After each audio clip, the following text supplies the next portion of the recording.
Hello and welcome back to Unnati IAS.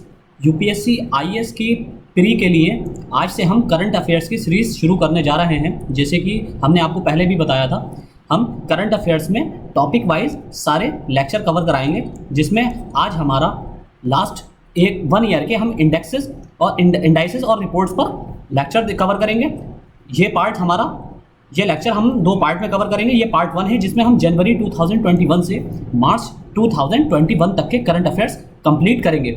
इसके अलावा जब ये कंप्लीट हो जाएगा तो हम टॉपिक वाइज सारी करंट अफेयर्स पिछले 1 साल की कवर करेंगे, जैसे कि ज्योग्राफी से रिलेटेड पिछले 1 साल का करंट अफेयर्स, इकोनॉमी से रिलेटेड, हमारा पॉलिटी से रिलेटेड। हालांकि पॉलिटी से रिलेटेड करंट अफेयर्स 1 साल का हम पहले ही कवर करा चुके हैं। इसी तरह सोशल सेक्टर स्कीम्स का 1 साल का कवर हम करा चुके हैं। सोशल सेक्टर स्कीम्स को हम भी 1 साल की पिछली कवर करा चुके हैं स्कीम्स। इसके अलावा एनवायरनमेंट और इकोलॉजी और साइंस एंड टेक्नोलॉजी, इसका भी हम चैप्टर जो करंट अफेयर्स का लेक्चर है वो कवर करा चुके हैं साइंस एंड टेक्नोलॉजी का। तो इसलिए हम जो बचे हुए लेक्चर्स हैं, जैसे कि environment and ecology, geography, economics, इन 3 के लेक्चर्स हम कवर कराएंगे और आपको इसी मंथ 30 सितंबर से पहले हम सारी करंट अफेयर्स कंप्लीट करा देंगे। तो ये हमारा इंडाइसेस और रिपोर्ट्स पर आज का लेक्चर रहेगा। ये पार्ट 1 है। इसके बाद सेकेंड पार्ट में हम पूरा 1 साल का करंट अफेयर्स कंप्लीट कर देंगे। इसमें हमने इंपॉर्टेंट और लेस इंपॉर्टेंट सारी ही इंडेक्सेस को कवर किया है। तो पहली न्यूज़ है हमारी डिजिटल भुगतान सूचकांक, डिजिटल पेमेंट इंडेक्स। ये आरबीआई ने देश भर में भुगतानों के डिजिटलीकरण की सीमा को बढ़ाने के लिए आधार अवधि के रूप में 2018 में समग्र डिजिटल भुगतान सूचकांक का निर्माण किया है। देखिए, जितने भी सूचकांक होते हैं, इंडेक्सेस होते हैं, इंडाइसेस, तो उसमें आपको मेनली 3-4 पॉइंट्स याद रखने होते हैं। एक, उसमें भारत की रैंक क्या है, कैसा परफॉर्मेंस रहा है, किस संस्था द्वारा वो जारी किया जाता है इंडेक्स, और स्पेशली उसके पैरामीटर्स क्या हैं। और अगर जैसे 3 या 4 पैरामीटर्स हैं और उनके भी सब पैरामीटर्स हैं, तो सब पैरामीटर्स को आपको पता होना कोई ऐसा आवश्यक नहीं है। जो मेन पैरामीटर्स होते हैं 4 या 5, वही आपको याद होने चाहिए। अब इसमें 5 व्यापक मानदंड शामिल हैं। जैसे कि आपको बताइए, हमें पैरामीटर्स हमारे लिए बहुत इंपॉर्टेंट है। इसमें विभिन्न समय अवधियों में डिजिटल भुगतान की गहराई और उसका जो दायरा है उसके बारे में उस दायरे के बारे में, कवरेज के बारे में ये सूचकांक बताता है। तो ये पैरामीटर किन 5 इंडिकेटर्स पर आधारित है? ये 5 इंडिकेटर्स हैं हमारे। भुगतान सक्षमकर्ता, बहुत इंपॉर्टेंट है ये इस बार। भुगतान सक्षमकर्ता यानी कि पेमेंट इनेबलर्स, इसका 25% वेटेज है, भारांक है। दूसरा है भुगतान अवसंरचना मांग पक्ष, payment infrastructure demand side factor, इसका 10% वेटेज है। भुगतान अवसंरचना आपूर्ति पक्ष, payment infrastructure supply side factor, इसका 15% वेटेज है। भुगतान प्रदर्शन, पेमेंट परफॉर्मेंस, इसका 45% वेटेज है। और उपभोक्ता केंद्रित, कंज्यूमर कंसेंट्रिसिटी, इसका 5% वेटेज है। तो ये 5 मेनली पैरामीटर्स हैं और इनके वेटेज भी आपके एग्जाम पर्सपेक्टिव से इंपॉर्टेंट है, बहुत इंपॉर्टेंट है इस बार ये। इसका महत्व क्या है? ये भारत में डिजिटल पेमेंट तेजी से बढ़ रहा है, इसलिए इसके प्रसार को और ज़्यादा बढ़ाने के लिए और डिजिटल जो डिवाइड है, डिजिटल डिवाइड को कम करने के लिए ये इस दिशा में काम करता है, यानी कि फाइनेंशियल और डिजिटल इंक्लूजन की दिशा में ये पैरामीटर्स काम करता है। तो आपके लिए क्या क्या इंपॉर्टेंट है? ये आरबीआई द्वारा जारी किया जाता है। इसके 5 पैरामीटर्स हैं। 5 पैरामीटर्स के आपको नाम याद होने चाहिए। यही इसमें 2-3 पॉइंट इंपॉर्टेंट है। अगला है हमारा विश्व खाद्य मूल्य सूचकांक, खाद्य और कृषि संगठन द्वारा जारी किया जाता है। वर्ल्ड फूड प्राइस इंडेक्स, ये किसके द्वारा जारी किया जाता है? आपका खाद्य और कृषि संगठन FAO द्वारा 2020 में औसतन 107.5 अंक रहा इसका। अब ये क्या है? ये 1996 में वैश्विक कृषि जिंस बाजारों में विकास की निगरानी में मदद करने के लिए सार्वजनिक वस्तु के रूप में पेश किया गया था, यानी कि ये 1996 में स्टार्ट हुआ था। FAO खाद्य मूल्य सूचकांक खाद्य वस्तु की जो बास्केट होती है उसकी अंतर्राष्ट्रीय कीमतों में मासिक परिवर्तन का एक टूल है। ये क्या करता है? फूड एंड एग्रीकल्चर ऑर्गेनाइजेशन ये करता है कि जो पूरी बास्केट होती है, एक पुल बनाकर, जिसमें उसमें जितने भी फूड आइटम्स होते हैं, उन फूड आइटम्स में मंथली जो उसके प्राइस में चेंजेस आते हैं, उन चेंजेस को ये कवर करता है या नापता है। अब इसकी बेस ईयर क्या है? इसका बेस ईयर है 2014-16। इसकी PDF आपको टेलीग्राम पर प्रोवाइड कर दी जाएगी आज शाम तक, तो आप टेलीग्राम से इसकी PDF डाउनलोड कर सकते हैं। खाद अब देख लेते हैं। जैसे कि आप यूपीएससी का आपको पैटर्न पता ही है कि अगर किसी इंडेक्स के बारे में पूछती है तो उसको जारी करने वाली संस्था के बारे में भी वो स्टैटिक क्वेश्चन या स्टेटमेंट वाइज स्टैटिक इंफॉर्मेशन पूछ लेती है। तो खाद्य और कृषि संगठन ये संयुक्त राष्ट्र की विशेष एजेंसी यानी कि स्पेशलाइज्ड एजेंसी है। इसका मुख्यालय कहाँ है? रोम, इटली में। स्थापना कब हुई थी? 16 अक्टूबर 1945, यानी कि आपका वर्ल्ड बैंक और IMF के साथ ही इसकी स्थापना हुई थी। महानिदेशक इसका मुख्य प्रशासनिक अधिकारी के रूप में इसके कार्य करता है। अगला है हमारा हैनले पासपोर्ट इंडेक्स। पिछले एग्जाम में पूछा भी जा चुका है, अभी हाल ही में जो कुछ एग्जाम हुए हैं उन एग्जाम्स में ये क्वेश्चन यहाँ से हैनले पासपोर्ट इंडेक्स से पूछा जा चुका है। ईपीएफओ के एग्जाम में ये क्वेश्चन पूछा गया था। तो हैनले पासपोर्ट इंडेक्स 2021 जारी किया गया है। हैनले पासपोर्ट इंडेक्स उन गंतव्यों के संख्या के अनुसार दुनिया के सभी पासपोर्टों की मूल रैंकिंग है जहां उनके धारक बिना पूर्व वीजा के पहुंच सकते हैं। अब इसकी हिस्ट्री क्या है? इसे 2006 में हैनले एंड पार्टनर्स वीजा प्रतिबंधक सूचकांक के रूप में शुरू किया गया और जनवरी 2018 में संशोधित करके इसका नाम हैनले पासपोर्ट इंडेक्स कर दिया गया है। अब इसके आउटकम क्या क्या है?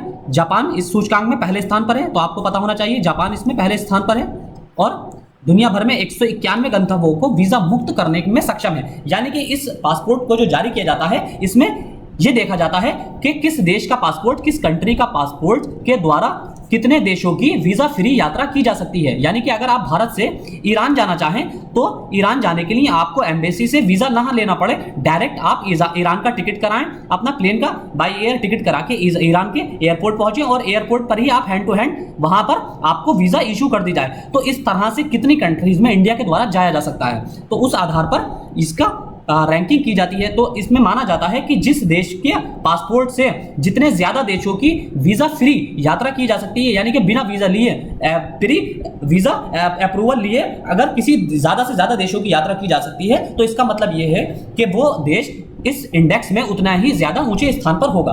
तो इसमें जापान, यानी कि जापान दुनिया का एक ऐसा देश है जहां से आप बिना वीजा के सबसे ज्यादा देशों में, यानी कि दुनिया के 191 देशों में बिना वीजा लिए, बिना प्री वीजा अप्रूवल लिए उस देश की दूसरे देश की यात्रा कर सकते हैं जापान के पासपोर्ट से। तो भारत 58 देशों के वीजा मुक्त स्कोर के साथ 85वें स्थान पर है। यानी कि आप भारत से 58 देश ऐसे हैं जो आपको वीजा फ्री अराइवल देते हैं और वहां के आप एयरपोर्ट पर जाकर वीजा अप्रूवल वहां जाकर ले सकते हैं। यानी कि आपको प्री अप्रूवल लेने की जरूरत नहीं है, इंडियन एम्बेसी से जाकर लेने की जरूरत नहीं है, या अगर किसी दूसरे देश की एम्बेसी से, जैसे कि आप अगर मान लीजिए ईरान जाना चाह रहे हैं तो आपको ईरान की एम्बेसी से पहले अप्रूवल लेने की जरूरत नहीं है। आप डायरेक्ट ईरान का टिकट लेंगे, एयरपोर्ट पहुंचेंगे और एयरपोर्ट में आपको ईरान की वीजा वहीं पर हैंड टू हैंड इशू कर दी जाएगी। तो इस तरह से 58 ऐसे मुल्क हैं जो वीजा फ्री अराइवल देते हैं। अब पड़ोसी देशों में पाकिस्तान की रैंक 107 है, नेपाल 104, ये सबसे खराब पासपोर्ट टू होल्ड यानी कि वर्स्ट पासपोर्ट टू होल्ड की श्रेणी में आते हैं। पाकिस्तान के पास 32 देशों का वीजा मुक्त स्कोर है और नेपाल में 38 गंतव्यों का स्कोर, यानी कि नेपाल के पासपोर्ट से 38 देशों की यात्रा की जा सकती है बिना वीजा के और पाकिस्तान के पासपोर्ट से केवल 32 देशों की।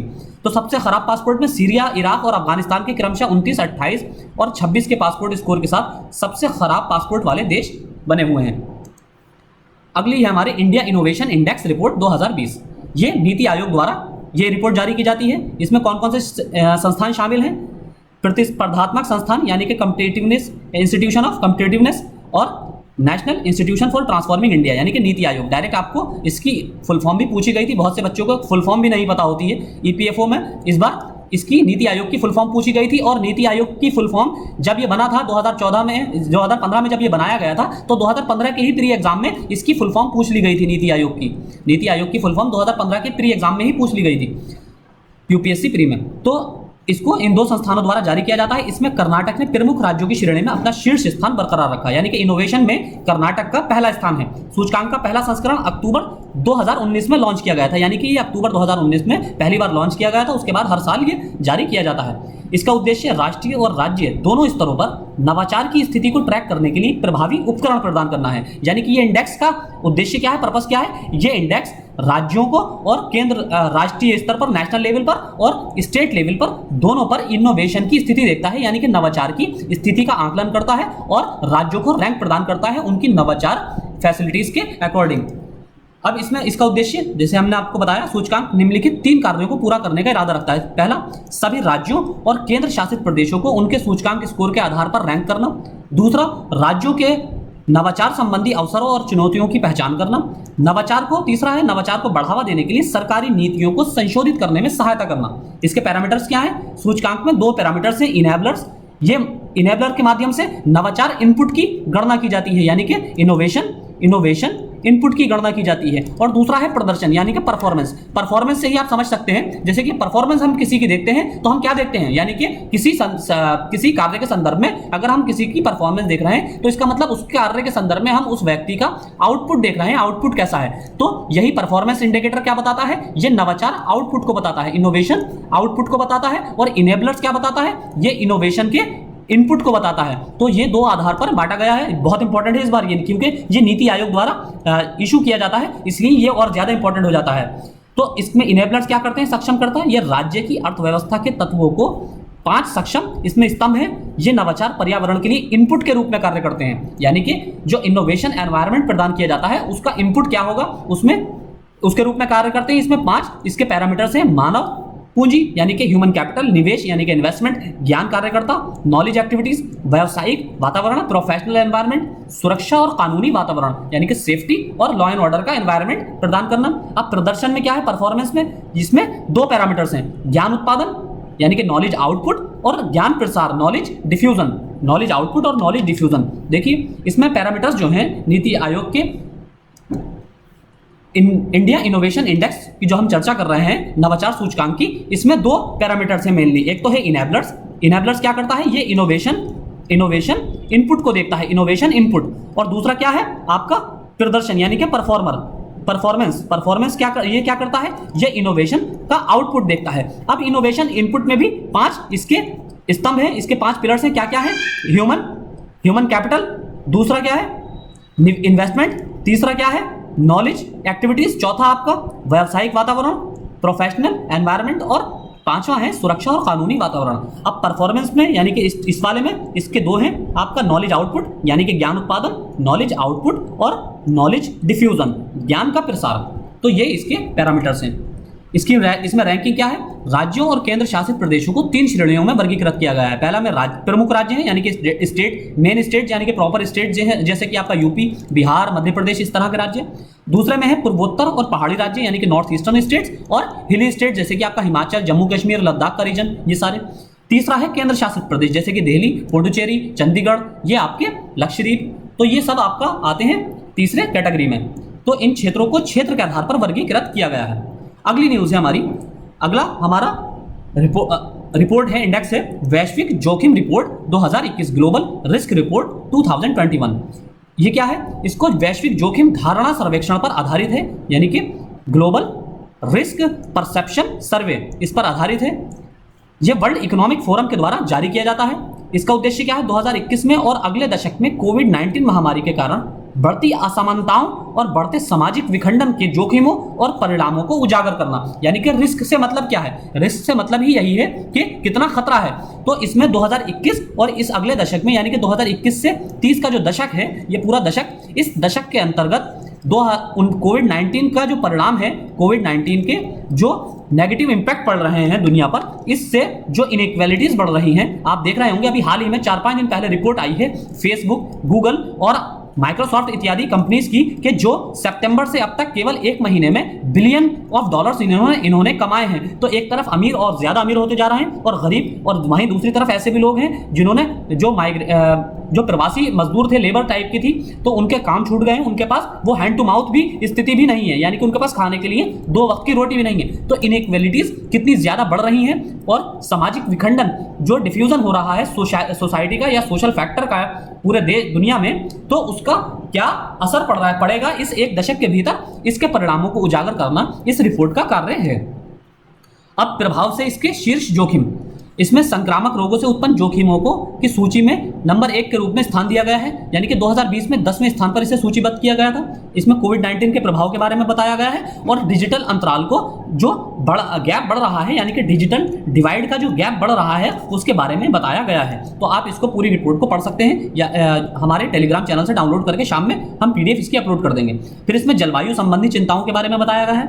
अब ये किसके द्वारा रिपोर्ट जारी की जाती है, ग्लोबल रिस्क रिपोर्ट, बहुत इंपॉर्टेंट है क्योंकि ये वर्ल्ड इकोनॉमिक फोरम के द्वारा जारी की जाती है, विश्व आर्थिक मंच के द्वारा। इसके बारे में कुछ हम स्टैटिक इंफॉर्मेशन देख लेते हैं। ये 1971 में स्थापित हुआ था और एक गैर लाभकारी फाउंडेशन नॉन प्रॉफिट ऑर्गेनाइजेशन के रूप में स्थापित हुआ, और इसका मुख्यालय कहाँ है, जेनेवा, स्विट्जरलैंड।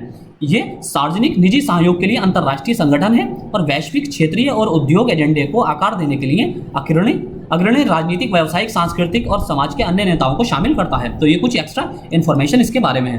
अगली न्यूज़ है हमारी, अगला इंडेक्स है भारतीय दूरसंचार सेवा प्रदर्शन संकेतक report, Indian telecom services performance indicator report. बहुत इंपॉर्टेंट है इस बार ये। हाल ही में ये भारतीय दूरसंचार नियामक प्राधिकरण ट्राई ने भारतीय दूरसंचार सेवा प्रदर्शन रिपोर्ट संकेतक रिपोर्ट जारी की है। किसके द्वारा जारी की गई है? ट्राई द्वारा, telecom regulatory authority of India, इसके द्वारा जारी की गई है। इसलिए इंडिया के इंस्टीट्यूट, गवर्नमेंट इंस्टीट्यूट द्वारा जारी की गई है, इसलिए ये और ज्यादा इंपॉर्टेंट हो जाती है। तो इस सूचकांक में क्या है? सूचकांक की गणना के लिए उपयोग किए जाने वाले पैरामीटर क्या है? ये मेनली 5 पैरामीटर्स हैं इसमें। संचार ग्राहक, wireless plus wireline, telecom subscriber, wireless और वायरलाइन दोनों इसमें जुड़े हुए हैं। इंटरनेट ब्रॉडबैंड ग्राहक, ब्रॉडकास्टिंग और केबल सेवाएं, राजस्व और उपयोग पैरामीटर और वायरलेस डेटा उपयोग। तो ये 5 पैरामीटर्स के आधार पर इस रिपोर्ट को जारी किया जाता है। इस रिपोर्ट की मुख्य विशेषताएं, ये जुलाई से सितंबर की तिमाही के लिए जारी की गई थी। भारत में टेलीफोन उपभोक्ताओं की संख्या में पिछली तिमाही में 0.70% की वृद्धि हुई। तो ये कुछ डेटा इसमें बताया गया है। पिछले वर्ष की तुलना में 2.22% की गिरावट को दर्शाया गया है। इंटरनेट उपभोक्ताओं की कुल संख्या में इस तिमाही में वृद्धि हुई और 3.6% की वृद्धि हुई। ब्रॉडबैंड ग्राहक के आधार में वृद्धि हुई, लेकिन नैरोबैंड ग्राहक आधार में गिरावट आई। 2003 में शुरुआत के बाद से डीटीएच, डायरेक्ट टू होम सेवा ने अभूतपूर्व वृद्धि की है। यानी कि डायरेक्ट टू होम सर्विसेज कब शुरू की गई थी? 2003 में। उसके बाद से इसमें बहुत ज़्यादा वृद्धि अब तक 18 साल में हो गई है। तो ये कुछ इसमें रिपोर्ट में बताया गया है। अगली न्यूज़ है हमारी ग्लोबल फायर पावर इंडेक्स। बहुत इंपॉर्टेंट है, यहाँ से भी कुछ क्वेश्चन पूछा गया है ईपीएफओ के एग्जाम में। तो global fire power index military strength और रैंकिंग को प्रदर्शित करता है।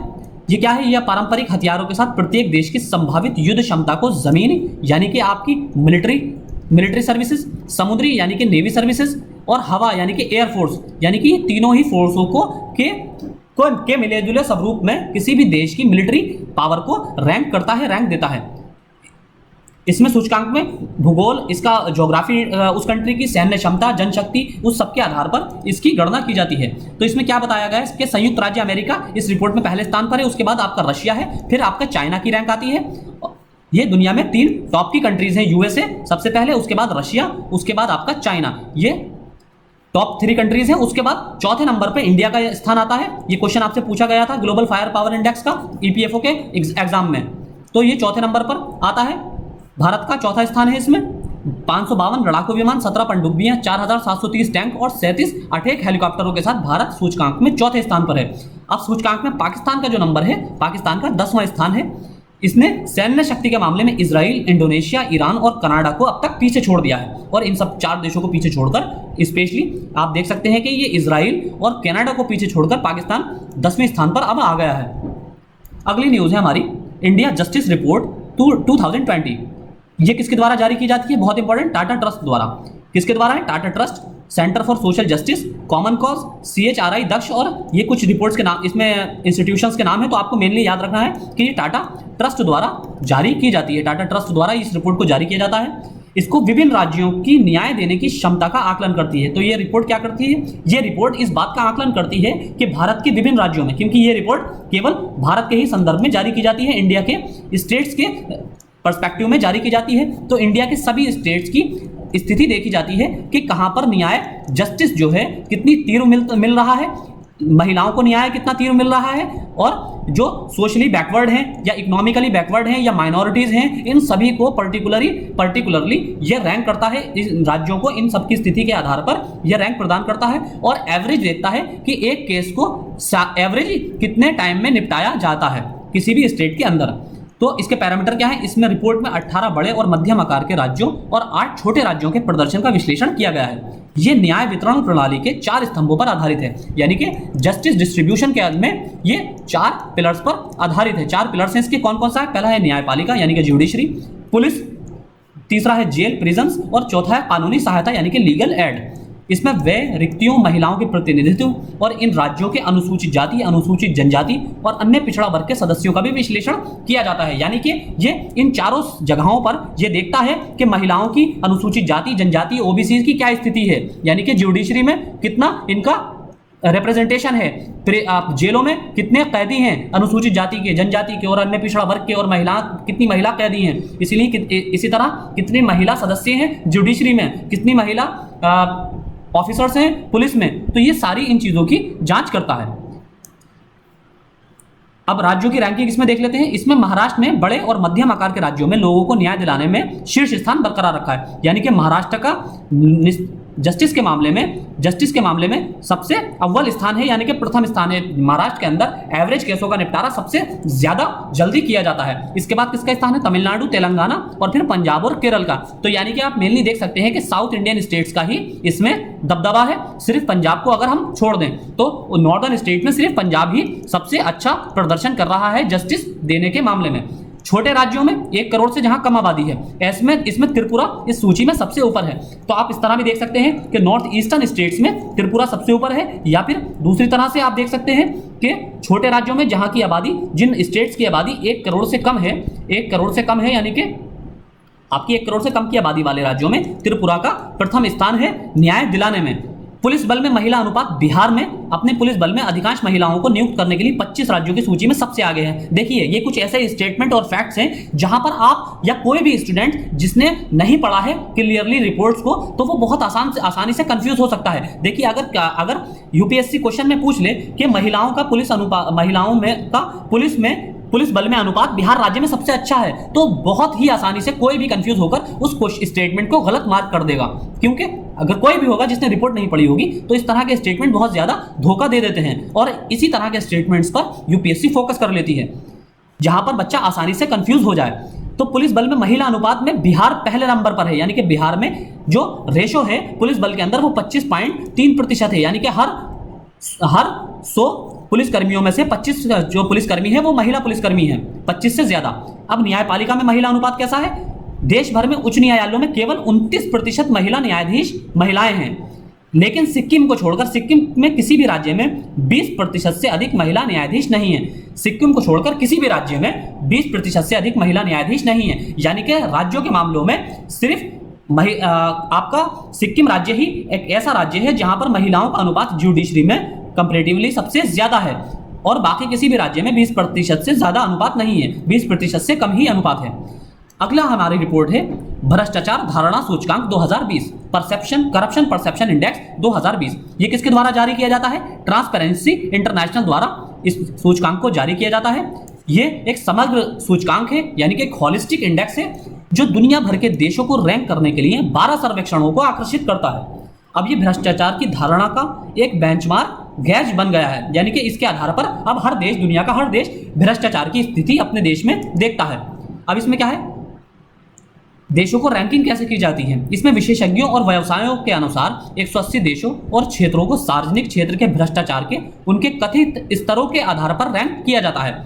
यह 0 से 100 के पैमाने का उपयोग करता है, यानी कि इसमें 0 से 100 तक की स्कोर दिया जाता है। इसमें 0 सबसे अधिक भ्रष्ट है, यानी कि जिसको 0 के जितना पास जिसका स्कोर होगा, इसका मतलब उतना ही वो करप्ट कंट्री है, और जिसका स्कोर 100 के पास होगा, यानी कि 100 के जितना पास होगा, इसका मतलब वो बिल्कुल वहां पर करप्शन फ्री कंट्री है, यानी कि करप्शन फ्री कंट्री है ऐसी कंट्री।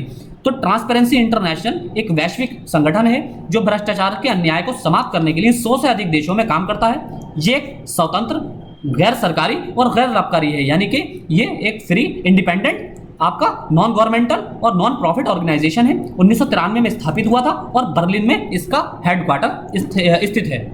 इसमें डेनमार्क और न्यूजीलैंड 88 के स्कोर के साथ शीर्ष स्थान पर हैं, यानी कि आपका डेनमार्क और आपका न्यूजीलैंड तो इन दोनों को शीर्ष स्थान पहला स्थान प्राप्त हुआ है। इनका स्कोर कितना है? 88। कभी कभी स्कोर भी पूछ लिया जाता है। इसके बाद आपका वही नॉर्डिक कंट्रीज हैं, फिनलैंड, फिर इसके बाद सिंगापुर है एक, और उसके बाद स्वीडन और स्विट्जरलैंड। इन सभी का एक साथ स्थान 85, प्रत्येक का स्थान 85 है, यानी कि सबके सभी ये सेकंड पोजीशन पर हैं।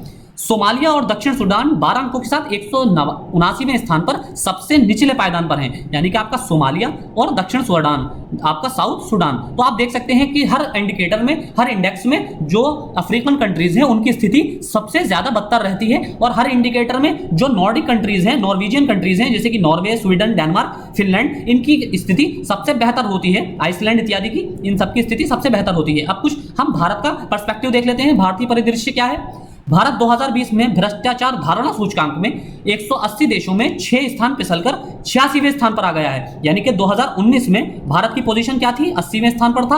अब ये क्या हो गया है? अब ये 86वें स्थान पर आ गया है। 2019 में ये 180 देशों में 180 देशों में 80वें स्थान पर था, अब 180 देशों में 86वें स्थान पर आ गया है। भारत अभी भी भ्रष्टाचार सूचकांक में बहुत नीचे है। अगला हमारा सूचकांक है, अगला इंडिकेटर है बेयर नेसेसिटीज इंडेक्स। बहुत इंपॉर्टेंट है क्योंकि इस बार के इकोनॉमिक सर्वे में ये बताया गया है, इकोनॉमिक सर्वे में इसका जिक्र किया गया है, इसलिए आप इससे 100% एक्सपेक्ट कर सकते हैं क्वेश्चन इस बार यूपीएससी प्री के अंदर। बेयर नेसेसिटी इंडेक्स आर्थिक सर्वेक्षण 2020-21 ग्रामीण, शहरी और अखिल भारतीय स्तर पर एक बेयर नेसेसिटीज इंडेक्स का निर्माण करता है। यानी कि इसका निर्माण जो किया गया है, इसको इकोनॉमिक सर्वे में इस बार के बनाया गया है। इकोनॉमिक सर्वे 2020-21 का जो आया, इस बार जो आया है इस साल का, उसमें बताया गया है। यह सूचकांक भारत में राज्यों और क्षेत्रों के बीच आर्थिक विकास में समानता का आकलन करने का एक साधन है। इसका कार्य क्या है? ये विभिन्न राज्यों के बीच इकोनॉमिक डेवलपमेंट की इक्वालिटी का आकलन करेगा, असेसमेंट करेगा। ये बुनियादी जरूरतों के दृष्टिकोण का उपयोग करता है। यानी कि हर स्टेट के बीच में ये इंडिकेटर ये देखेगा कि कितना वहाँ कहाँ पर इसेंशियल कम्युनिटीज को सही तरीके से प्रोवाइड किया जा रहा है राज्य सरकारों के द्वारा। तो इसके संकेतक क्या है? ये सूचकांक 5 आयामों पर 26 संकेतकों का उपयोग करता है। तो आपको 5 आयाम मेनली जो मेन 5 पैरामीटर हैं वो याद रखना है। तो 5 पैरामीटर कौन से हैं? पहला है पानी यानी कि आपका वाटर, दूसरा है स्वच्छता क्लीनलीनेस, तीसरा है आवास यानी कि आपका रेजिडेंस, फिर है सूक्ष्म पर्यावरण माइक्रो एनवायरनमेंट और अन्य सुविधाएं अदर फैसिलिटीज। तो 5 बेसिक फैसिलिटीज के आधार पर इस सूचकांक का निर्माण किया गया है। अब इसमें डाटा कलेक्शन कैसे किया गया है? 2012 से 18 में राष्ट्रीय सांख्यिकी कार्यालय के द्वारा एकत्रित किए गए आंकड़ों के आधार पर सभी राज्यों के लिए सूचकांक बनाया गया है। इसकी रेंज क्या है? परास क्या है? सूचकांक पहुंच के 3 स्तरों पर क्षेत्रों को वर्गीकृत करता है। यानी कि जो एक्सेस है, जो हमने 5 पैरामीटर का जिक्र किया, जैसे कि वाटर, आपका स्वच्छता, वाटर पानी, स्वच्छता, आवास, सूक्ष्म पर्यावरण और अन्य सुविधाएं, इन 5 पैरामीटर्स को के आधार पर ये 3 रैंक प्रदान करता है। एक तो है हाई रैंक यानी कि उच्च रैंक, फिर है मध्यम यानी कि मीडियम रैंक है, और एक है लो रैंक यानी कि निम्न रैंक। तो इन 3 रैंकों पर किसी भी राज्य को रैंक प्रदान करता है। आवश्यक वस्तु की यानी कि बेसिक जो नीड्स हैं, बेयर नेसेसिटीज हैं, उनके आधार पर इन 3 कैटेगरी में बांटता है। तो सूचकांक में 0 से 1 की सीमा होती है, जहां एक मूलभूत आवश्यकताओं तक सर्वोत्तम पहुंच का प्रतिनिधित्व करता है। यानी कि अगर किसी स्टेट को, किसी राज्य को 1 नंबर प्राप्त हुआ है, यानी कि 1 का स्कोर प्राप्त हुआ है या 1 के आसपास का स्कोर प्राप्त हुआ है, जैसे 0.9, 0.8 प्राप्त हुआ है, तो इसका मतलब यह है कि वो राज्य, वो पर्टिकुलर स्टेट अपने राज्य के निवासियों को बेसिक नीड्स की बहुत अच्छी तरीके से प्रोवाइड करा रहा है। तो इस आधार पर इस सूचकांक को बनाया गया है। अब इसमें राज्यों का प्रदर्शन क्या है? केरल, पंजाब, हरियाणा और गुजरात जैसे राज्य सूचकांक में शीर्ष पर हैं। यानी कि आप देख सकते हैं केरल इसमें शीर्ष पर है, उसके बाद आपके नॉर्थ इंडियन स्टेट्स, आपका पंजाब, उसके बाद हरियाणा, पंजाब के बाद हरियाणा और गुजरात ये सारे शीर्ष पर हैं। पूर्वी भारतीय राज्यों में ओडिशा, झारखंड, पश्चिम बंगाल और त्रिपुरा सबसे निचले स्थान पर हैं। यानी कि इसमें पूर्वी भारतीय राज्य सबसे निचले स्थान पर हैं, जिसमें आपका ओडिशा, आपका झारखंड, आपका पश्चिम बंगाल, वेस्ट बंगाल और त्रिपुरा ये चारों निचले स्थान पर हैं। 2012 की तुलना में 2018 में मूलभूत आवश्यकताओं तक पहुंच में अंतरराज्यीय असमानता में कमी आई है। अमीर बनाम गरीब राज्यों ने अमीर राज्यों के साथ दैनिक जीवन की बुनियादी चीजों जैसे आवास, पानी, बिजली, स्वच्छता, रसोई गैस, इस तक पहुंच प्रदान करने के अंतर को कम किया है। ग्रामीण और शहरी भारत के बीच अंतर, शहरी और ग्रामीण भारत के साथ साथ आय समूहों के बीच बुनियादी आवश्यकताओं तक पहुंच में भी अभी अंतर बना हुआ है। अगला हमारा है एशिया प्रशांत निजीकृत स्वास्थ्य सूचकांक, Asia Pacific personalised health index. ये क्या है? इसको इकोनॉमिक इंटेलिजेंस यूनिट EIU के द्वारा जारी किया जाता है। इकोनॉमिक इंटेलिजेंस यूनिट द्वारा एशिया प्रशांत निजीकृत स्वास्थ्य सूचकांक, पर्सनलाइज्ड हेल्थ इंडेक्स, ये क्या करता है? ये सूचकांक व्यक्तिगत स्वास्थ्य सेवा को अपनाने में एशिया प्रशांत देशों की प्रगति मापता है। यानी कि इसमें इंडिविजुअल की हेल्थ से संबंधित पैरामीटर्स को मापा जाता है कि किसी भी कंट्री के अंदर एशिया पैसिफिक रीजन की बात हो रही है यहाँ पर, केवल एशिया पैसिफिक रीजन में किसी भी इंडिविजुअल की हेल्थ से रिलेटेड किस तरह के कदम, स्टेप्स उठाए जा रहे हैं वहां उस देश की सरकार के द्वारा। इसमें सही समय पर सही व्यक्ति के लिए सही देखभाल को सक्षम बनाना शामिल है। इसमें कौन सा देश शामिल है? इस सूचकांक में एशिया प्रशांत के 11 देश शामिल हैं। ऑस्ट्रेलिया, चीन, Japan, Bharat, Indonesia, Malaysia, Singapore, दक्षिण कोरिया, ताइवान, थाईलैंड और न्यूजीलैंड को स्थान दिया गया है। इसमें संकेतक क्या है, यानी कि आपके इंडिकेटर्स, इसमें महत्वपूर्ण संकेतक 4 श्रेणियों में व्यक्तिगत स्वास्थ्य के 27 विभिन्न संकेतकों के खिलाफ प्रदर्शन को मापता है। इसमें 4 संकेतक कौन से हैं? 4 श्रेणियों में नीति संदर्भ, यानी कि आपका पॉलिसी से रेफरेंस पॉलिसी, स्वास्थ्य सूचना, इंफॉर्मेशन ऑफ हेल्थ, व्यक्तिगत प्रौद्योगिकी या इंडिविजुअल या पर्सनलाइज्ड टेक्नोलॉजी, और स्वास्थ्य सेवाएं, हेल्थ सर्विसेज। इसके निष्कर्ष, सूचकांक में सिंगापुर शीर्ष स्थान पर है, यानी कि 11 देशों की लिस्ट में एशिया पैसिफिक के अंदर जो 11 देशों पे ये सूचकांक जारी किया जाता है उसमें सिंगापुर शीर्ष स्थान पर है। उसके बाद ताइवान दूसरा, जापान तीसरा और ऑस्ट्रेलिया चौथे स्थान पर। सूचकांक में सबसे नीचे इंडोनेशिया है 11वें स्थान पर, इंडोनेशिया आपका 11वें स्थान पर है। और भारत को 11 एशिया प्रशांत क्षेत्र देशों में 10वां स्थान दिया गया है, यानी कि सेकंड लास्ट भारत का है, सबसे गंदी स्थिति भारत की है। अगला न्यूज है हमारी ग्लोबल क्लाइमेट लिटिगेशन रिपोर्ट। ये किसके द्वारा जारी की जाती है? यूएनईपी द्वारा। UNEP United Nation Environment Programme के द्वारा इस रिपोर्ट को, ग्लोबल क्लाइमेट लिटिगेशन रिपोर्ट को जारी किया जाता है। रिपोर्ट कोलंबिया विश्वविद्यालय में Sabin centre for climate change law के सहयोग से प्रकाशित की गई। तो आपके लिए यही इंपॉर्टेंट है कि इसे यूएनईपी द्वारा जारी किया जाता है। रिपोर्ट में किस बात पर प्रकाश डाला गया है? जलवायु परिवर्तन मामलों में जो वृद्धि हो रही है उस मामले पर प्रकाश डालती है ये रिपोर्ट। और जलवायु परिवर्तन के मामलों से निपटने के लिए दुनिया भर के देशों में अदालतों की जो कोर्ट्स हैं, जो जुडिशरी है, उसको अधिक रेलेवेंस बनाने के लिए की बात करती है। अब रिपोर्ट के अनुसार पिछले 3 वर्षों में जलवायु के मामले दुगने हो गए हैं। ये रिपोर्ट्स के कुछ इंडिकेटर्स, डेटा बताए गए हैं। यही डेटा हमारे लिए बहुत इंपॉर्टेंट है, जो ट्रेंड जो बताए गए हैं कि जैसे कि 3 वर्षों में मामले दुगने हो गए। इसी ट्रेंड्स पर क्वेश्चन पूछा जा सकता है कि ग्लोबल क्लाइमेट लिटिगेशन रिपोर्ट के अनुसार निम्नलिखित कदमों पर विचार कीजिए कि पिछले 3 वर्षों में जो जलवायु परिवर्तन के मामले हैं वो लगभग 10 गुना हो गए हैं। इस तरह से ट्रेंड पर यूपीएससी स्टेटमेंट वाइज आपसे क्वेश्चन पूछ सकती है। मामले सरकार को अधिक महत्वाकांक्षी जलवायु परिवर्तन निराकरण और अनुकूलन लक्ष्यों को आगे बढ़ाने के लिए भी मजबूर करते हैं। रिपोर्ट द्वारा उपलब्ध कराए गए आंकड़ों के अनुसार 2017 में 24 देशों में 884 मामले सामने आए और अब 2020 में 1550 मामले हो गए। तो ये कुछ इसके बारे में इंपॉर्टेंट फैक्ट दिए गए हैं। आगे है इसमें संयुक्त राष्ट्र पर्यावरण कार्यक्रम। हम कुछ यूएनईपी के बारे में देख लेते हैं। इसको 5 जून 1972 को स्थापित किया गया। इसका कार्य क्या है? वैश्विक पर्यावरण एजेंडा निर्धारित करना और वैश्विक पर्यावरण संरक्षण की वकालत करना। प्रमुख रिपोर्ट है यूएनईपी के द्वारा कौन कौन सी रिपोर्ट जारी की जाती है? Emission gap report, global environment outlook, frontiers, invest in healthy planet report. ये सारी यूएनईपी द्वारा रिपोर्ट जारी की जाती हैं। इसके अभियान क्या क्या है? प्रदूषण को रोकना, UN 75, विश्व पर्यावरण दिवस, वर्ल्ड फॉर लाइफ। मुख्यालय इसका कहाँ है? नैरोबी, कीनिया में। तो ये इसके बारे में कुछ इंपॉर्टेंट इंफॉर्मेशन है, स्टैटिक इंफॉर्मेशन। अगली न्यूज है हमारी स्वतंत्रता सूचकांक डेमोक्रेसी इंडेक्स 2020। अब ये किसके द्वारा जारी किया जाता है? स्वतंत्रता सूचकांक द इकोनॉमिस्ट इंटेलिजेंस यूनिट के द्वारा डेमोक्रेसी इंडेक्स जारी किया जाता है। इसकी शुरुआत 2006 में इकोनॉमिस्ट इंटेलिजेंस यूनिट द्वारा की गई थी। सूचकांक 167 देशों में दुनिया भर में लोकतंत्र की स्थिति की स्पष्ट छवि प्रदान करता है। अब इसमें कौन कौन सी श्रेणियां हैं? इसमें 5 श्रेणियों पर यह सूचकांक आधारित है। अब ये बहुत इंपॉर्टेंट है ये श्रेणियां, क्योंकि अब तक यहां से क्वेश्चन नहीं पूछा गया है और इस बार क्वेश्चन पूछे जाने की पूरी संभावना है। जैसे कि आप मीडिया के बारे में आजकल यहां सुनते होंगे न्यूज में, तो उस आधार पर यहां से क्वेश्चन पूछे जाने की पूरी संभावना है। देखिए, इस सूचकांक को 5 श्रेणियों के आधार पर डिवाइड किया गया है। इसमें है पहला है नागरिक स्वतंत्रता, सिविल लिबर्टीज। दूसरा चुनावी प्रक्रिया और बहुलवाद, इलेक्टोरल प्रोसेस एंड प्लूरलिज्म। तीसरा है सरकार का कामकाज, फंक्शनिंग ऑफ गवर्नमेंट। चौथा है राजनीतिक भागीदारी, पॉलिटिकल पार्टिसिपेशन। और 5वां है राजनीतिक संस्कृति, पॉलिटिकल कल्चर। इन 5 श्रेणियों के आधार पर इस रिपोर्ट को डिवाइड किया गया है।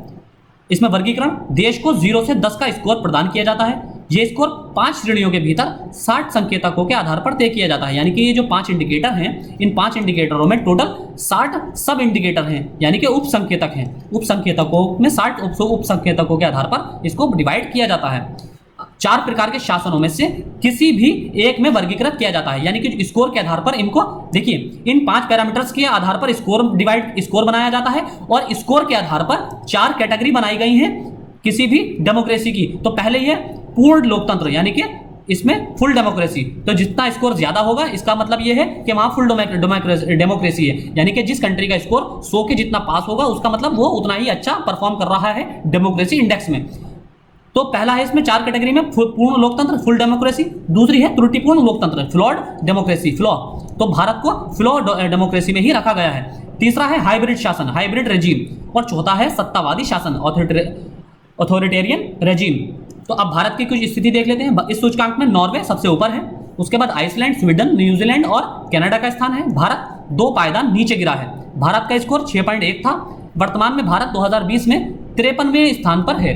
पहले कौन से पर था, ये 51वें पे था 2019 में, अब इस बार 2020 में, यानी कि ये रिपोर्ट अब जारी की गई है जनवरी 2021 में, और ये रिपोर्ट कब की है, 2020 की रिपोर्ट, ये पिछली 1 साल की रिपोर्ट देते हैं। तो ये अब भारत 53वें स्थान पर है। भारत का स्कोर कितना है, 6.61। भारत को अमेरिका, फ्रांस, बेल्जियम और ब्राजील जैसे देशों के साथ त्रुटिपूर्ण लोकतंत्र यानी कि फ्लॉड डेमोक्रेसी के अंतर्गत फ्लॉड डेमोक्रेसी की कैटेगरी में भारत को रखा गया है। अगली न्यूज है India energy outlook 2021। India energy outlook 2021 report अंतर्राष्ट्रीय ऊर्जा एजेंसी द्वारा, इंटरनेशनल एनर्जी एजेंसी द्वारा इस रिपोर्ट को जारी किया जाता है। यह विश्व ऊर्जा आउटलुक श्रृंखला की एक नई विशेष रिपोर्ट है। किसके द्वारा जारी की जाती है, अंतर्राष्ट्रीय ऊर्जा एजेंसी, इंटरनेशनल एनर्जी एजेंसी के द्वारा। इस रिपोर्ट का उद्देश्य बढ़ती आबादी के लिए विश्वसनीय, सस्ती और टिकाऊ ऊर्जा सुनिश्चित करना है। भारत के लिए आगे के अवसरों और चुनौतियों की पड़ताल करना, नवीनतम उपलब्ध ऊर्जा डेटा का उपयोग करके भारत की ऊर्जा आपूर्ति, मांग और निवेश पर महामारी के दीर्घकालिक प्रभावों की जांच करना, संकट से बाहर निकलने का रास्ता भी बताता है। भारत 2030 तक, देखिए अब यहां से इंपॉर्टेंट कुछ इसके फैक्ट हैं। भारत 2030 तक तीसरा सबसे बड़ा ऊर्जा उपभोक्ता होगा, यानी कि इस रिपोर्ट में ये बताया गया है, इंडिया जो एनर्जी रिपोर्ट है, इंडिया एनर्जी आउटलुक, इसमें ये बताया गया है। इंडिया एनर्जी आउटलुक के नाम से आप ये कंफ्यूज मत हो जाना कि ये किसी इंडियन इंस्टीट्यूट द्वारा जारी की जाती है, जैसे कि आरबीआई द्वारा या नीति आयोग द्वारा या किसी और इंस्टीट्यूट द्वारा जारी की जाती है। देखिए ये अंतर्राष्ट्रीय ऊर्जा एजेंसी द्वारा जारी की जाती है, इंडिया एनर्जी आउटलुक। तो इसमें बताया गया है कि भारत 2030 तक दुनिया का तीसरा यानी कि थर्ड सबसे बड़ा एनर्जी कंज्यूमर कंट्री बन जाएगा। वर्तमान में भारत चीन, संयुक्त राज्य अमेरिका और यूरोपीय यूनियन के बाद चौथा सबसे बड़ा वैश्विक ऊर्जा उपभोक्ता है। यानी कि अगर यूरोपियन यूनियन को एक कंट्री मान लें तो इसके बाद पहला नंबर पे चाइना की एनर्जी कंजम्पशन है, उसके बाद यूएसए है आता है, उसके बाद यूरोपियन यूनियन आता है और फिर चौथे नंबर पे भारत का नाम आता है, इंडिया का। लेकिन 2030 तक ये यूरोपियन यूनियन को सरपास करके तीसरा सबसे बड़ा एनर्जी कंज्यूमर बन जाएगा इंडिया। और इसमें क्या बताया गया है, ऊर्जा जरूरतें इसे जीवाश्म ईंधन के आयात पर और अधिक निर्भर बना देंगी, और इसका घरेलू तेल और गैस उत्पादन बताया गया है कि वर्षों से स्थिर है। अक्षय ऊर्जा के विकास में भारत का हिस्सा चीन के बाद दुनिया में दूसरा सबसे बड़ा है, यानी कि रिन्यूएबल एनर्जी में इंडिया बहुत अच्छा परफॉर्म कर रहा है और चाइना के बाद दूसरा सबसे बड़ा इसका हिस्सा है, यानी कि चाइना के बाद इंडिया दूसरी सबसे बड़ा कंट्री है जहां पर रिन्यूएबल एनर्जी पर सबसे ज्यादा जोर दिया जा रहा है। मौजूदा नीतियों के परिदृश्य के तहत 2040 तक भारत की तेल मांग 74% बढ़कर 8.7 मिलियन बैरल प्रतिदिन हो जाएगी। तो ये कुछ बताया गया है फैक्ट। अगली न्यूज इसमें ही आगे है अंतर्राष्ट्रीय ऊर्जा एजेंसी के बारे में। अंतर्राष्ट्रीय ऊर्जा एजेंसी 1974 में से पेरिस में फ्रांस में स्थापित किया गया और ये एक अंतर सरकारी संगठन है, इंटर गवर्नमेंटल ऑर्गेनाइजेशन है। ये अपनी ऊर्जा नीतियों पर ध्यान केंद्रित करता है। आर्थिक विकास, ऊर्जा सुरक्षा और पर्यावरण संरक्षण इसकी नीतियों में शामिल हैं, इसलिए इसे 3E के रूप में भी जाना जाता है। 3E मतलब E फॉर, पहला है आर्थिक विकास यानी कि इकोनॉमिक डेवलपमेंट, दूसरा है ऊर्जा सुरक्षा ऊर्जा सुरक्षा एनर्जी सिक्योरिटी, और तीसरा है पर्यावरण संरक्षण एनवायरमेंट प्रोटेक्शन या एनवायरमेंट कंजर्वेशन। तो इसको 3E के नाम से भी इसकी नीतियों को जाना जाता है। तो भारत मार्च 2017 में IEA का एक सहयोगी सदस्य बना था। तो भारत कब बना था, 2017 में इसमें शामिल हुआ। विश्व ऊर्जा आउटलुक रिपोर्ट प्रतिवर्ष IEA द्वारा जारी की जाती है। अगली न्यूज है हमारी पर्यावरण की स्थिति report 2021, state of environment report 2021। ये रिपोर्ट पर्यावरण की स्थिति report centre for science and environment ने ये रिपोर्ट जारी की है। ये इंडियन का ही इंस्टीट्यूट है, centre for science and environment. इसने पर्यावरण स्थिति रिपोर्ट 2021 जारी की। ये डाउन टू अर्थ के साथ centre for science and environment द्वारा एक वार्षिक प्रकाशन है, तो वार्षिक ये जारी की जाती है। इस प्रकाशन को भारत के पर्यावरण का सबसे विश्वसनीय और पूर्ण वार्षिक सर्वेक्षण माना जाता है, यानी कि सबसे ज्यादा ऑथेंटिक माना जाता है और कंप्लीट एनुअल सर्वे इसको माना जाता है। इसमें इसकी विशेषताएं क्या है, इसमें विभिन्न राज्यों का प्रदर्शन बताया गया है। सतत विकास लक्ष्यों को प्राप्त करने के आधार पर रैंक दिया जाता है, यानी कि इसमें राज्यों को जो रैंक दी जाती है वो सस्टेनेबल डेवलपमेंट गोल 2015 से जो 2030 के मध्य के लिए बनाए गए हैं उसके गोल्स के आधार पर, गोल्स के परफॉर्मेंस के आधार पर राज्यों को रैंक प्रदान की जाती है। सबसे अच्छा प्रदर्शन करने वाले राज्य कौन से हैं? केरल, हिमाचल प्रदेश, आंध्र प्रदेश, तमिलनाडु और तेलंगाना। देखिए सारे ही साउथ इंडियन स्टेट्स हैं, खाली हिमाचल प्रदेश को अगर हम छोड़ दें। सबसे खराब प्रदर्शन करने वाले बिहार, झारखंड, अरुणाचल प्रदेश, मेघालय और उत्तर प्रदेश। पर्यावरण की स्थिति 2009 से 18 के बीच भारत की वायु, जल और भूमि अधिक प्रदूषित हुई है। महाराष्ट्र में तारापुर सबसे प्रदूषित क्लस्टर के रूप में उभरा है। यानी कि इसमें इंपॉर्टेंट फैक्ट क्या है? महाराष्ट्र में तारापुर सबसे प्रदूषित क्लस्टर के रूप में उभरा है।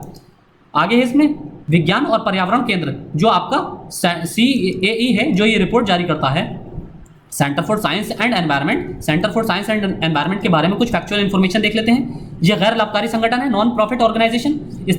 कहाँ पर है? दिल्ली में स्थापित है। 1980 में इसकी स्थापना हुई। इसका कार्य क्या है? भारत में पर्यावरण विकास के मुद्दों पर थिंक टैंक के रूप में काम करना।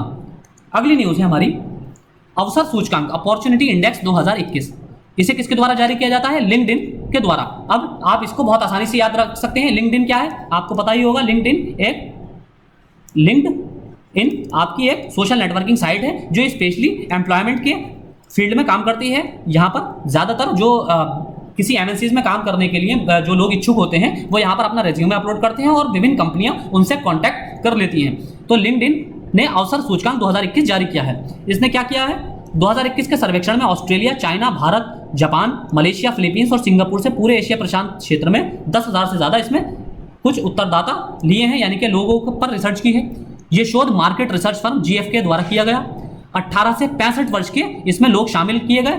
इसमें मुख्य निष्कर्ष क्या निकले हैं कि 10 में से 9 या 89% महिलाएं कोरोना वायरस महामारी से नकारात्मक रूप से प्रभावित हुई हैं। भारत में 85% या 5 में से हर 4 कामकाजी महिलाओं का मानना है, यानी कि ये तो 89% महिलाएं या 10 में से 9 महिलाएं तो ऐसी हैं कि जिनके जो नेगेटिवली इंपैक्टेड हुई हैं कोरोना वायरस से, लेकिन जो काम कर रही हैं उन काम करने वाली महिलाओं में से भी 85% महिलाओं का मानना ये है कि वो अपने जेंडर की वजह से उनकी वेतन वृद्धि नहीं होती, उनका प्रमोशन नहीं होता और उनको प्रपोजल में बड़े अच्छे जो प्रोजेक्ट हैं या प्रपोजल हैं उनको नहीं दिए जाते हैं। ऐसा इस रिपोर्ट में सामने आया है। एशिया प्रशांत क्षेत्र के लिए ये औसत 60% है, यानी कि यहाँ जो 85% बताया गया है इंडिया के संदर्भ में, ये ओवरऑल एशिया पैसिफिक के लिए ये फिगर 60% है। तो हमारे यहाँ स्थिति ज़्यादा बुरी है महिलाओं की।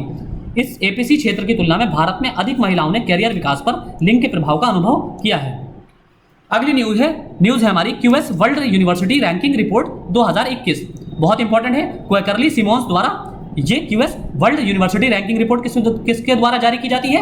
क्वेकरली साइमंड्स द्वारा, या क्वेकरली सिमोंस भी कहते हैं। क्वेकरली साइमंड्स द्वारा ये रिपोर्ट्स साइमंड्स द्वारा जारी की जाती है, सालाना रिलीज की जाती है। पैरामीटर क्या है? ये 4 मापदंडों के आधार पर विश्वविद्यालय के प्रदर्शन की गणना करता है। इसका मेन चीज तो क्या काम है?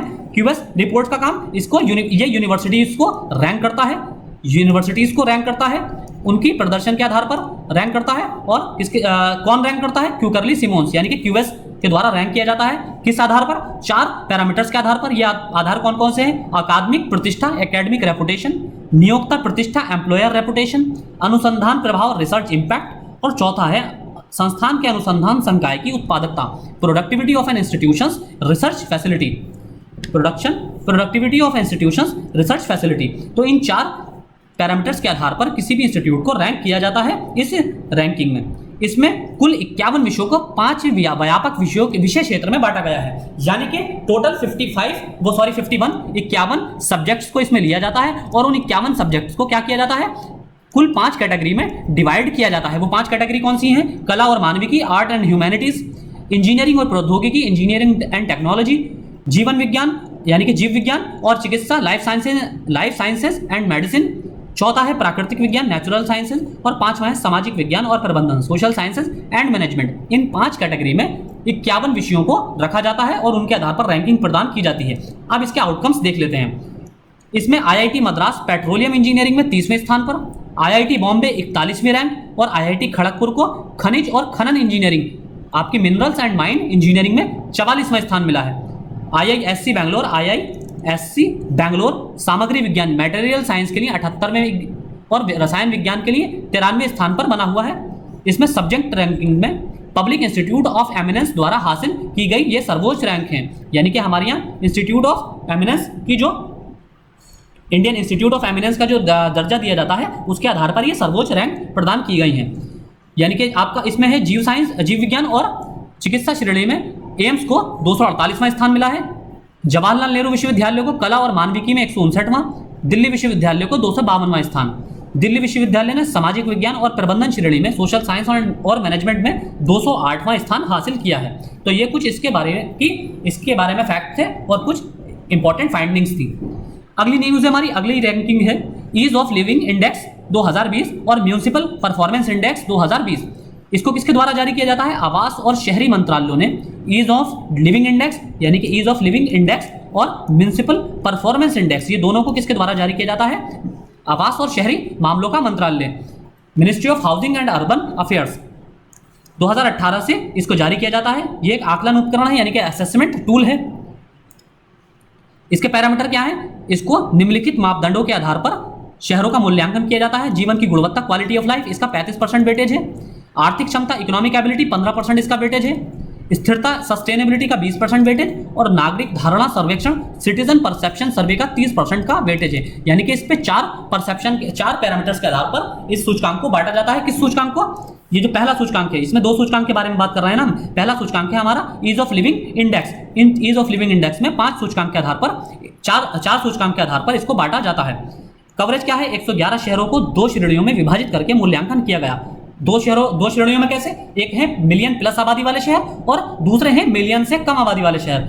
मिलियन प्लस आबादी वाले शहर में और स्मार्ट सिटी कार्यक्रम के तहत सभी शहरों को एक साथ, और मिलियन से कम आबादी वाले शहर में 1 मिलियन से कम आबादी वाले शहर इसमें शामिल किए जाते हैं। तो मिलियन प्लस श्रेणी में क्या है? बेंगलुरु इसमें टॉप परफॉर्मर बन के उभरा है, यानी कि इसमें बेंगलोर का पहला स्थान है मिलियन प्लस श्रेणी में। उसके बाद पुणे, अहमदाबाद, चेन्नई, सूरत, नवी मुंबई, कोयम्बटूर, वडोदरा, इंदौर और ग्रेटर मुंबई का स्थान है। और मिलियन से कम श्रेणी में शिमला इस कैटेगरी में टॉप पर है। शिमला को टॉप स्थान प्राप्त हुआ है। इसके बाद भुवनेश्वर, सिलवासा, काकीनाडा, सेलम, वेल्लोर, गांधीनगर, गुरुग्राम, दावणगेरे और तिरुचिरापल्ली, ये सारे आपको और पहली रैंक के याद रखने हैं। अगला है इसी में नगर प्रदर्शन सूचकांक, म्यूनिसिपल परफॉर्मेंस इंडेक्स। इसे ईज ऑफ लिविंग इंडेक्स के साथ लॉन्च किया गया। ये सेवाओं, वित्त, नीति, प्रौद्योगिकी और शासन के क्षेत्रों में नगर पालिकाओं में स्थानीय सरकारी प्रथाओं की जांच करता है। स्थानीय शासन अभ्यास में जटिलताओं को सरल करता है। इसका कवरेज क्या है? ये 111 नगर पालिकाओं के क्षेत्रीय प्रदर्शन की जांच करता है। इसमें दिल्ली का अलग से मूल्यांकन किया जाता है। प्रयुक्त पैरामीटर एमपीआई के तहत 5 कार्य क्षेत्र क्या है? देखिए, इसमें आपको याद रखना है कि म्यूनिसिपल परफॉर्मेंस इंडेक्स जो है उसमें दिल्ली को काउंट नहीं किया जाता, दिल्ली को अलग से उसका इंडिकेटर को मापा जाता है। इसमें 5 कार्यक्रम है, 5 कार्य क्षेत्र हैं। इसके सेवाएं यानी कि सर्विसेज, फिर है वित्त यानी कि फाइनेंस, फिर है नीति पॉलिसी, प्रौद्योगिकी टेक्नोलॉजी और शासन यानी कि गवर्नेंस। इन 5 पैरामीटर्स के आधार पर इसको जांचा जाता है। 5 कार्य क्षेत्रों में कुल मिलाकर 20 सेक्टर और 100 संकेतक शामिल हैं। अब इसमें श्रेणियां क्या है? इसमें नगर पालिकाओं को उनकी जनसंख्या के आधार पर वर्गीकृत किया गया है। इसमें भी पहले की तरह 2 श्रेणियां, मिलियन प्लस और मिलियन से कम, यानी कि 1 लाख से कम आबादी वाले। इसमें 2 हैं, 1 लाख से कम आबादी वाले और दूसरे हैं 1 मिलियन से अधिक आबादी वाले। इसमें प्रमुख निष्कर्ष क्या है? मिलियन प्लस श्रेणी में इंदौर को सर्वोच्च रैंक हासिल हुई है। मिलियन प्लस श्रेणी में इंदौर पहले स्थान पर है, इंदौर म्यूनिसिपल कॉर्पोरेशन, और उसके बाद सूरत और भोपाल का नंबर आता है। और मिलियन से कम श्रेणी में नई दिल्ली नगर परिषद को पहला स्थान प्राप्त हुआ है और इसके बाद तिरुपति और गांधीनगर का स्थान है। अगली न्यूज है हमारी खाद्य अपशिष्ट सूचकांक 2021, फूड वेस्ट इंडेक्स रिपोर्ट 2021। इस रिपोर्ट को 2021 में यूएनईपी द्वारा जारी किया गया है। तो किसके द्वारा जारी किया गया है? पहला इंपॉर्टेंट फैक्ट, यूएनईपी द्वारा खाद्य अपशिष्ट सूचकांक फूड वेस्ट इंडेक्स 2030 की ओर राष्ट्रीय प्रगति को ट्रैक करने के लिए इस सूचकांक को बनाया गया है। इसमें क्या है? इसमें खाद्य पदार्थों का 17% बर्बाद हुआ है, ये बताया गया है। 690 मिलियन लोगों को भूखा रहना पड़ा, 2021 की रिपोर्ट बताती है। तो यही कुछ इसमें इंपॉर्टेंट फैक्ट है, ज्यादा इसमें इंपॉर्टेंट फैक्ट नहीं है। अगला है हमारा आर्थिक स्वतंत्रता सूचकांक 2021, इंडेक्स ऑफ इकोनॉमिक फ्रीडम, बहुत इंपॉर्टेंट है। किसके द्वारा जारी किया जाता है? हेरिटेज फाउंडेशन के द्वारा। आर्थिक स्वतंत्रता सूचकांक हेरिटेज फाउंडेशन द्वारा क्या जारी किया जाता है? आपका economic index of economic freedom index जारी किया जाता है। यह वार्षिक सूचकांक है। इंपॉर्टेंट फैक्ट, 1995 में think tank the heritage foundation और द वॉल स्ट्रीट जर्नल द्वारा बनाया गया। उद्देश्य क्या है? दुनिया भर के देशों में आर्थिक स्वतंत्रता को मापना इसका उद्देश्य है। कवरेज, सूचकांक ने 184 देशों की आर्थिक स्वतंत्रता को कवर किया। पैरामीटर, इसमें पैरामीटर क्या क्या है? 4 व्यापक श्रेणियों में 12 संकेतकों को मापता है। पहला है कानून का शासन, रूल ऑफ लॉ, इसमें संपत्ति अधिकार, सरकारी अखंडता, न्यायिक प्रभावशीलता। दूसरा है सरकारी आकार, गवर्नमेंट साइज, सरकारी खर्च, कर का बोझ, वित्तीय स्वास्थ्य, यानी कि 4 श्रेणियों में 12 इंडिकेटर है, इसमें देख लीजिए टोटल 12 इंडिकेटर है ये। नियामक दक्षता, रेगुलेटरी एफिशिएंसी में व्यापार स्वतंत्रता, श्रम स्वतंत्रता और मौद्रिक स्वतंत्रता। और चौथा है मुक्त बाजार, ओपन मार्केट्स, व्यापार स्वतंत्रता, निवेश स्वतंत्रता और वित्तीय स्वतंत्रता। इन श्रेणियों के भीतर 12 आर्थिक स्वतंत्रताओं में से प्रत्येक को 0 से 100 के पैमाने पर वर्गीकृत किया जाता है। 0 सबसे कम आर्थिक स्वतंत्रता है और स्कोर 100 उच्चतम आर्थिक स्वतंत्रता है, ये इस रिपोर्ट में बताया जाता है। अगली न्यूज है हमारी world air quality report. Air quality report ये किसके द्वारा जारी की जाती है? Swiss technology company IQ air के द्वारा, स्विस टेक्नोलॉजी कंपनी है स्विस टेक्नोलॉजी, इसके IQ एयर के द्वारा इस रिपोर्ट को जारी किया जाता है। विश्व वायु गुणवत्ता का एक वार्षिक रिपोर्ट है। ये कौन सा पॉल्यूटेंट पर आधारित होती है? आपके लिए बहुत इंपॉर्टेंट है ये पॉल्यूटेंट। ये रिपोर्ट PM 2.5 के डेटा पर आधारित है केवल। ये जमीन आधारित निगरानी स्टेशनों के आंकड़ों के आधार पर 106 देशों की निगरानी करता है। दुनिया में सबसे अधिक प्रदूषित शहर चीन का झिंजियांग है, इसके बाद उत्तर प्रदेश का गाजियाबाद। दुनिया का दूसरा सबसे प्रदूषित शहर कौन सा है? उत्तर प्रदेश का गाजियाबाद, और पहला चीन का झिंजियांग शहर। भारत से संबंधित, भारत दुनिया के 50 सबसे प्रदूषित शहरों में से 35 खाली भारत में ही है। मतलब दुनिया के जो टॉप 50 मोस्ट पॉल्यूटेंट शहर हैं उसमें से 35 केवल भारत में ही है। दिल्ली को 2020 में 10वें सबसे प्रदूषित शहर और दुनिया के शीर्ष प्रदूषित राजधानी के रूप में सूचीबद्ध किया गया है। 2019 से 2020 तक दिल्ली की वायु गुणवत्ता में 15% का सुधार हुआ। 2020 में बांग्लादेश और पाकिस्तान के बाद दुनिया के तीसरे सबसे प्रदूषित देश के रूप में भारत का स्थान है। सबसे ऊपर बांग्लादेश है, उसके बाद पाकिस्तान और तीसरे नंबर पे भारत इंडिया है, यानी कि दुनिया का तीसरा सबसे प्रदूषित देश के रूप में भारत को चिन्हित किया गया है। अगला है हमारा world energy transition outlook report. World energy transition outlook report किसके द्वारा जारी की जाती है? IRENA द्वारा, इंटरनेशनल रिन्यूएबल एनर्जी एजेंसी के द्वारा। इसमें 2050 तक कुल बिजली की जरूरतों को 90% नवीकरणीय ऊर्जा द्वारा आपूर्ति की जाएगी, यानी कि रिन्यूएबल एनर्जी द्वारा ऊर्जा की आपूर्ति 2050 तक 90% बिजली की आपूर्ति किसके द्वारा की जाएगी? रिन्यूएबल एनर्जी के द्वारा। अंतरराष्ट्रीय अक्षय ऊर्जा एजेंसी IRENA के बारे में देख लेते हैं। इंटरनेशनल रिन्यूएबल एनर्जी एजेंसी ये क्या है? ये एक अंतर सरकारी संगठन है। इस सुविधा ज्ञान को आगे बढ़ाने और अक्षय ऊर्जा को अपनाने और टिकाऊ उपयोग को बढ़ावा देने के लिए अनिवार्य है। इसकी स्थापना 2009 में और जुलाई 2010 में इसको लागू किया गया। सदस्य कौन से हैं? एजेंसी के कुल सदस्य 161 हैं। इसमें भारत इसका 77वां संस्थापक सदस्य बना है और मुख्यालय इसका क्या है? अबू धाबी में है, और ये एक संयुक्त राष्ट्र का पर्यवेक्षक है, यानी कि UN का ये एक ऑब्जर्वर एजेंसी है, ऑब्जर्वर एजेंसी। अगली न्यूज है हमारी विश्व प्रसन्नता रिपोर्ट 2021। बहुत इंपॉर्टेंट है, यहाँ से क्वेश्चन पूछे भी जा चुके हैं पहले भी UPSC द्वारा और आगे भी पूछे जा सकते हैं। किसके द्वारा जारी किया जाता है? UN के सस्टेनेबल डेवलपमेंट सॉल्यूशन नेटवर्क द्वारा, सस्टेनेबल डेवलपमेंट सॉल्यूशन नेटवर्क द्वारा, SDSN के द्वारा विश्व प्रसन्नता रिपोर्ट 2021 जारी की जाती है। ये एक वार्षिक रिपोर्ट है। रिपोर्ट देशों को इस आधार पर रैंक करती है कि उनके नागरिक खुद को कितना प्रसन्न समझते हैं, तो ये इस रिपोर्ट का आधार है। पैरामीटर क्या है? रैंकिंग, मतदान यानी कि मतदान पर आधारित है। ये 6 इंडिकेटर्स को देखता है। पहला है सकल घरेलू उत्पाद प्रति व्यक्ति क्रय शक्ति क्षमता, यानी कि purchasing power parity, purchasing power parity के आधार पर पहला इंडिकेटर। दूसरा है सामाजिक समर्थन, सोशल समर्थन आपका। तीसरा जन्म के समय स्वस्थ जीवन प्रत्याशा, यानी कि लाइफ एक्सपेक्टेंसी। चौथा है जीवन के चुनाव करने की स्वतंत्रता। पांचवा है उदारता, लिबरलिज्म और भ्रष्टाचार की धारणा छठा इंडिकेटर है। इनको 0 से 10 के पैमाने पर वर्तमान जीवन का मूल्यांकन करने के लिए बनाया जाता है। अगली रिपोर्ट है हमारी ऑक्सफैम असमानता सूचकांक, ऑक्सफैम इनइक्वालिटी इंडेक्स। इस बार यह क्वेश्चन आ सकता है यहाँ से, क्योंकि इनइक्वालिटी इस कोविड-19 के काल में बहुत ज़्यादा बढ़ी है। अमीरों के पास और ज़्यादा पैसा आया है, जैसे कि आपने कई रिपोर्ट्स में देखा होगा कि अडानी और अंबानी को बहुत ज़्यादा प्रॉफिट हुआ है, इस करोड़ों अरबों रुपए का प्रॉफिट हुआ है, और वहीं दूसरी तरफ हजारों लाखों लोग ऐसे हैं जिनकी नौकरियां चली गई हैं इस कोविड-19 के दौरान। तो ये श्रम और रोजगार मंत्री ने ऑक्सफैम असमानता सूचकांक पे इस पे सवाल उठाए, इसलिए ये और ज्यादा इंपॉर्टेंट है। किसके द्वारा जारी किया जाता है? ऑक्सफैम इंटरनेशनल के द्वारा। पैरामीटर 158 देशों का इसमें स्थान दिया जाता है। 3 क्षेत्रों में नीतियों और कार्यों को मापता है। अब इसमें 3 क्षेत्र कौन से हैं? सार्वजनिक स्वास्थ्य सेवाएं यानी कि आपकी public services, public health services, कराधान यानी कि टैक्सेशन को मापता है, और कार्यकर्ता के अधिकार। निष्कर्ष, इसमें नॉर्वे सबसे ऊपर है, यानी कि नॉर्वे आपका सबसे पहली रैंक है इसकी। उसके बाद डेनमार्क और जर्मनी। उसके बाद है भारत को 158 देशों में कुल मिलाकर 129वां स्थान मिला है, यानी कि इंडिया की स्थिति क्या है? इंडिया 129वें स्थान पर है, 129th रैंक है। और अगला और लास्ट हमारा आज का है अंतर्राष्ट्रीय बौद्धिक संपदा सूचकांक, इंटरनेशनल इंटेलेक्चुअल प्रॉपर्टी इंडेक्स। अंतर्राष्ट्रीय बौद्धिक संपदा सूचकांक भारत के 53वें वैश्विक अर्थव्यवस्थाओं में 40वें स्थान पर है, यानी कि इंडिया की रैंक कितनी है इसमें 40वीं रैंक भारत की बताई गई है। ये US chamber of commerce global innovation policy द्वारा जारी वार्षिक रिपोर्ट है।